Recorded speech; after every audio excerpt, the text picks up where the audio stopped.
आज का हमारा जो क्वेश्चन है वो ये है, find the equation of the parallel x axis. यानी कि इक्वेशन फाइंड करनी है जो किसके पैरेलल है, एक्स एक्सिस के पैरेलल है, and passing through this point. तो देखिए सबसे पहले हम क्या करते हैं, शेप ले लेते हैं, हमारे ग्राफ की शेप ले लेते हैं। ये हमारे पास एक्स एंड वाई एक्सिस है। ओके, ये आपके सामने है एक्स एक्सिस और वाई एक्सिस। ठीक है, अब आपको क्या करना है, इसमें आपको सिंपली इसमें कहा गया है, ये है आपके सामने एक्सिस। तो इसमें आपको क्या कहा गया और क्या दे रखा है, सबसे पहले तो आपको दे रखा है x axis x dash and then y axis y dash. Okay, ये आपको दे रखा है, ये ओरिजिन है। ओके, अभी आपको क्या कहता है यहाँ पर क्वेश्चन में, कहता है पैरेलल टू एक्स एक्सिस ये पॉइंट है। दैट मीन्स कि अगर पैरेलल टू एक्स एक्सिस की बात करें तो एक्स एक्सिस के पैरेलल पॉइंट कहाँ मिलेगा, देखिए यहां पर मिलेगा। इस तरीके से आपको एक लाइन मिलेगी जो कि पैरेलल टू एक्स एक्सिस होगी, और ये होगा वो पॉइंट, पासिंग पॉइंट, जो x की वैल्यू तो आपके सामने 3 दिखा रहा है और y की वैल्यू -5 बता रहा है। तो आपके सामने पासिंग पॉइंट मिल गया, आपको पता लग गया।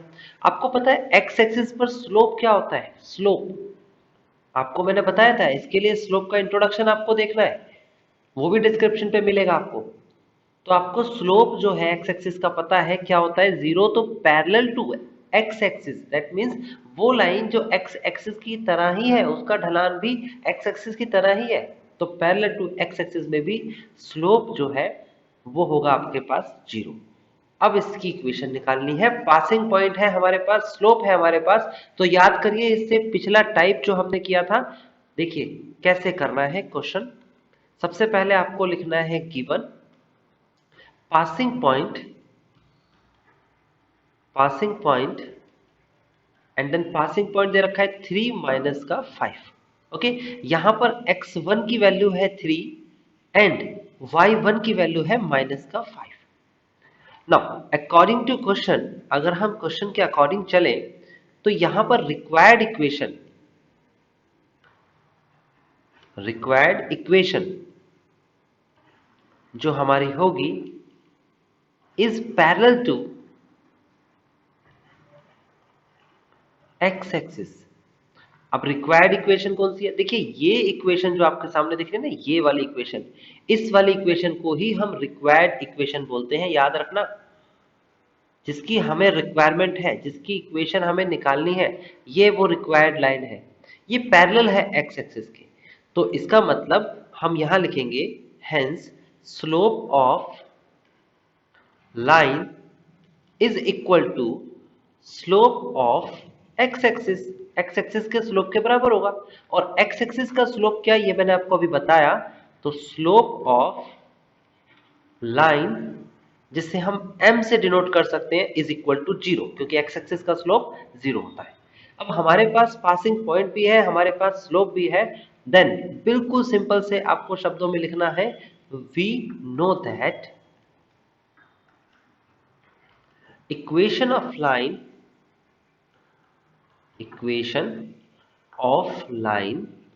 y minus y1 is equal to m x minus x1।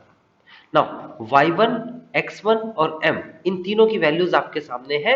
ये देखिए y माइनस y1 की वैल्यू आपके सामने क्या है, ये रही y1 की वैल्यू। तो आपको क्या लिखना है, यहाँ पर y1 की जगह पर लिखना है -5। Okay, is equal to m की जगह पर वैल्यू क्या दे रखी है आपको, m की वैल्यू यहाँ पर 0 दे रखी है, तो आप लिखेंगे m की जगह 0। फिर उसके बाद x माइनस x1 की वैल्यू क्या दे रखी है आपको, x1 की वैल्यू दे रखी है आपके पास 3, तो यहाँ पर 3 लिख देंगे। अब 0 से किसी की भी मल्टीप्लाई कराएंगे तो जो 0 ही आएगा, और माइनस हो जाता है प्लस, तो y plus 5 is equal to 0 is the final answer.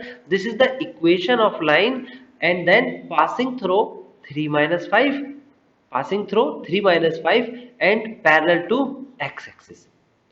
तो होप सो गाइस आपको समझ में आ गया होगा किस तरीके से इस क्वेश्चन को करना है, इस टाइप को करना है। अब चलते हैं हम अपने असाइनमेंट के पास। ये हमारा असाइनमेंट है जो आपको सॉल्व करना है। अगर इसको सॉल्व करने में कोई भी प्रॉब्लम आपको फेस हो रही हो तो आप क्या करेंगे, आप डिस्क्रिप्शन पे जाएंगे और इसके सारे क्वेश्चंस को सॉल्व कर लेंगे, ठीक है ना। सारे के सारे क्वेश्चंस सॉल्व कर सकते हैं, डिस्क्रिप्शन पे इसका सॉल्यूशन अवेलेबल है। फिलहाल फर्स्ट क्वेश्चन तो मैं करा चुका हूं, सेकंड क्वेश्चन को एक बार मैं हिंट के तौर पर समझा देता हूं करना क्या है। कहता है find the equation of the line perpendicular to x axis. देखो पैरेलल और परपेंडिकुलर की कंडीशन स्लोप में मैंने आपको बताई थी, तो अगर आपने स्लोप का वो वीडियो नहीं देखा है तो डिस्क्रिप्शन पे पहले इंट्रोडक्शन वीडियो देख लें। पैरेलल की कंडीशन क्या होती है, जब दो लाइन पैरेलल होती है तो m1 और m2 दोनों के दोनों बराबर होते हैं, m1 is equal to m2। लेकिन जब दो लाइन एक दूसरे के परपेंडिकुलर होती है तो m1 और m2 के बीच में रिलेशन ये होता है कि m1 into m2 is equal to -1, और हम दूसरे शब्दों में ये बोल सकते हैं कि सेकंड का slope is equal to -1 upon first का स्लोप, यानी कि रेसिप्रोकल करके नेगेटिव कर देते हैं। यहां पर आपको क्या दे रखा है, having intercept -2 on x axis, on x axis पर y 0 होता है, तो यहां पासिंग पॉइंट जो है वो है आपके पास y तो 0 हो गया, x की वैल्यू -2, ये पासिंग पॉइंट है। और स्लोप कैसे पता लगेगा आपको क्या है, तो अगर मैं कहता हूं कि कोई लाइन परपेंडिकुलर है एक्स एक्सिस के, तो ये एक्स एक्सिस है, यहां पर स्लोप जो होता है वो 0 है।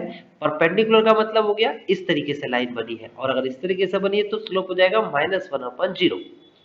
सॉल्व करने की कोशिश करना, ये आपका स्लोप है मेन और ये आपका पासिंग पॉइंट है। नहीं आएगा तो डिस्क्रिप्शन पे सॉल्यूशन में जाके अपने आप को चेक कर लेना कि कहां तक आप सही कर पाए। नेक्स्ट थर्ड की बात करते हैं। थर्ड क्वेश्चन में कहता है equation of the parallel line निकालना है जो कि एक्स एक्सिस के पैरेलल है और intercept -2 on y axis. Y axis पर एक्स 0 होता है तो पासिंग पॉइंट 0 और -2 हो जाएगा। इसे भी खुद से सॉल्व करना, पैरेलल टू एक्स एक्सिस है तो स्लोप की वैल्यू भी 0 होगी। नेक्स्ट कहता है आपसे find the equation of the straight line which passes through this, अब की बार पासिंग पॉइंट दे दिया, and are respectively parallel and perpendicular to x axis. तो ऊपर वाले दो क्वेश्चन जिसने कर लिए वो तो ये आराम से कर लेगा। एक बार पैरेलल है एक्स एक्सिस के तो स्लोप बराबर 0, परपेंडिकुलर है तो स्लोप बराबर -1/0 या फिर 1/0 भी बोल सकते हैं इसे। ओके तो आप सॉल्व करिएगा। होप सो गाइस आपको ये वीडियो समझ में आया होगा। अगर नहीं समझ में आया तो कमेंट करके मुझे बताइए कि आपको क्या चीज, कौन सा सेक्शन समझ में नहीं आया है।